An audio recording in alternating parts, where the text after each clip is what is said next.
Hey guys, part 2 of lesson 1. I'll probably normally do them just kind of at once if I have multiple lessons, but anyway, I'd kind of stop the first video, so bear with me here. Okay, so now we're getting into perfect squares, and I think perfect squares is something that you've seen before. What is a perfect square? This is a set of numbers that will become very familiar to you as you continue on within Foundations Pre-Calculus 10 and Pre-Calc 20 as well. So a perfect square is a number that can be written as the product of two identical numbers. And don't worry about this over here. I just happen to have a clock that, for example, has a square root of 144 there. Not a big deal. How do we create a list of perfect squares? Well, we're going to start with the first natural number, so the first counting number, which is 1, and we'll square it. So 1 squared, which means 1 times 1 is 1. The next one will be 2 squared, which is 4. 3 squared is 9. 16. And we continue on. How many perfect squares can we make? Well, think of any counting number, right, and square it, obviously infinite. So we're going to start getting into some formulas here for area. You can see I've got the formula for the area of a square is A equals S squared, where S stands for the side length. So we're going to use the formula for the area of a square to determine its side length. And so we can see that the area of this square is 16. 16 what? Well, area is measured in square units, so we're going to say it's 16 square units or units squared. And so we're going to put the formula in here, and what do we know? So now we need to figure out, okay, how do we get S by itself? Just like anytime we're solving an equation, what we do to one side we have to do to the other. So we're going to take the square root of both sides, and the square root of 16 is 4. And so I'm just going to sneak my units there because I like it. There we go. So that's how that one's set up. Same thing, gotta really watch your notation here. The formula is not necessary, but students sometimes have a tendency of skipping things and having variables disappear, and we don't want that. So again, we know that we got this, and this will help us when we're doing our circles unit. So take the square root of 324 on your calculator. Actually, you can use your cell phones, can't you? So what have we got here? 18, and so the side length is 18 what? Centimeters. And a little bit more complicated here. So we're going to go with 2, 3, 2, 3. I don't know where I came up with that, but anyway. And the idea of showing that you're taking the square root of both sides is important. So you might not think it's necessary, but in Pre-Calc 20, when you're solving radical equations, it's helpful. That's why I'm going to have you do it. So take the square root, 48.2, and what's this? Yards. There we go. All right, moving up here. Next question. Determine the value of the square root for each rational number. The question is a fraction, leave it as a fraction. And if it's as a decimal, we write the square root as a decimal. So depending on what you're using to calculate these, I type the square root button first. And I end up with 256. So we're going to take the square root of the numerator. These are both perfect squares. The square root of 144 is 12. Square root of 25 is 5. And of course, what does that mean? That means that 12 over 5 multiplied by itself, or multiplied by 12 over 5, is going to give us 144 over 25. And doing this one, 58.7. Okay, so now what we need to do is determine if these rational numbers are perfect squares, and we have to justify our answers, and sometimes I've got a couple of different ways we can do this.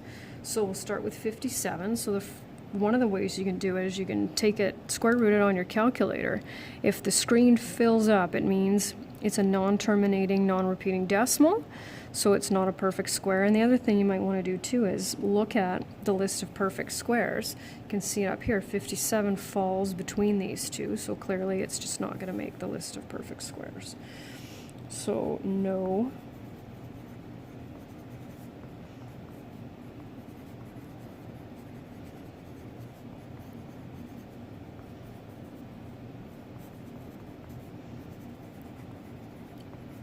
perfect squares of 49 and 64.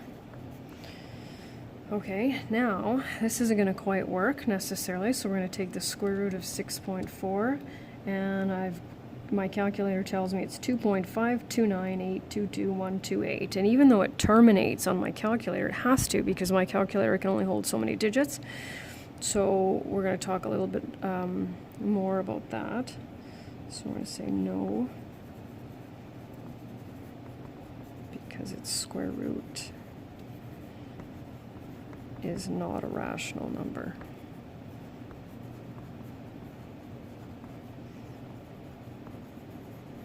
And then we're going to go square root of 6.4 equals, it's kind of a little bit of a pain, but it is what it is. All right, next side here. Okay, so 9 over 100.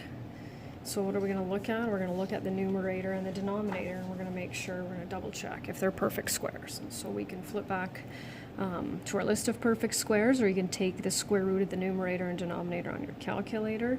And yes, they are both perfect squares. So yes, because the numerator and denominator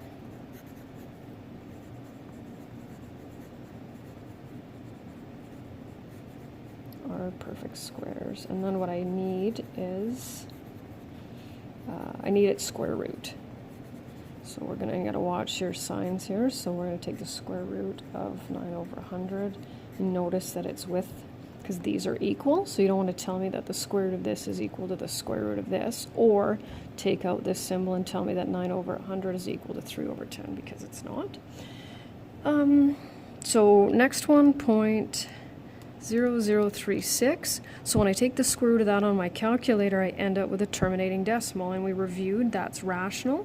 So of course it means that it is a perfect square. So yes, because its square root is a rational number.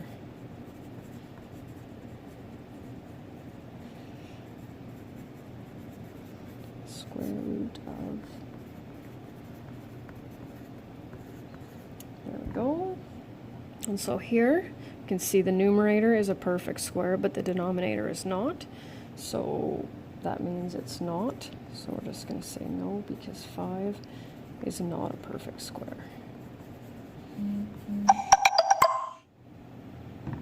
Sorry about that.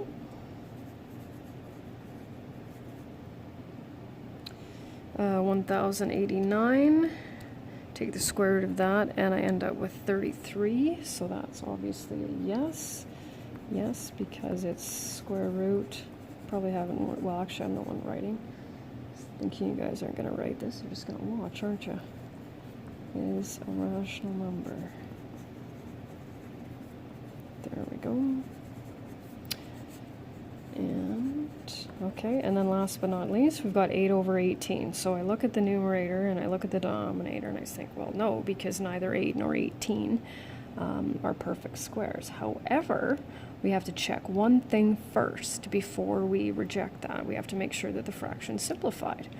And we can see by 8 over 18, right, what number divides evenly into both of those. We can simplify it. Here's a $1 million question. By what do we need to divide that fraction in order to simplify it? And I'm hearing 2 over 2's, whether you said that or not. So not that I need to see that, but just want to reinforce that we're actually dividing it by 1, right? 2 over 2, and a suitable form of 1. Okay, so now we're really looking at 4 over 9. Is that both of those are perfect squares, therefore it's a yes. So yes, because when simplified,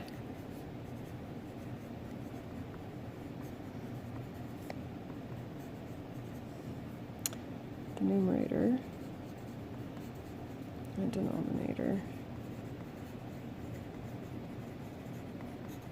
are perfect squares. So in order for a fraction to be a perfect square, what do we need to make sure? First of all, we need to make sure that it's simplified. Then, if the numerator and the denominator are perfect squares, then the fraction will be a perfect square. Done. Thanks for listening.